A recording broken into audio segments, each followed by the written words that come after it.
আসসালামু আলাইকুম। আশা করি সকলে ভালো আছেন। দাঁতের ব্যথার ঔষধ শরীরের জন্য কতটা ক্ষতিকর সে বিষয়ে আজকে আলোচনা করব। অনেকে দাঁতের ব্যথা হওয়া মাত্রই আপনারা ব্যথার ওষুধ সেবন করে থাকেন। এই ধরনের ব্যথার ওষুধ কখনোই সেবন করা যাবে না। দীর্ঘদিন দাঁতের ব্যথার ওষুধ যদি সেবন করেন সেক্ষেত্রে আপনার কি কি সমস্যা হতে পারে সে বিষয়ে আজকে আলোচনা করব। প্রথমত, আপনি দীর্ঘদিন ব্যথার ওষুধ সেবন করলে আপনার কিডনি নষ্ট হতে পারে, লিভার ড্যামেজ হতে পারে, পাকস্থলীতে আলসার বা বিভিন্ন ক্ষত তৈরি হতে পারে, পা হাত পা ফুলে যেতে পারে এবং মহিলাদের ক্ষেত্রে গর্ভাবস্থায় গর্ভপাত পর্যন্ত হতে পারে।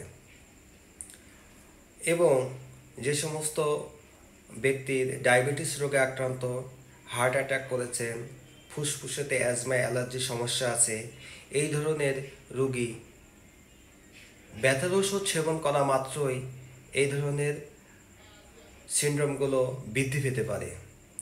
সুতরাং আমরা ব্যথার ঔষধ সেবন থেকে এড়িয়ে চলব এবং চেষ্টা করব যে দাঁতের কোনো সমস্যা হওয়া মাত্রই আমরা একজন বিশেষজ্ঞ ডাক্তারের পরামর্শ অনুযায়ী ঔষধ সেবন করব।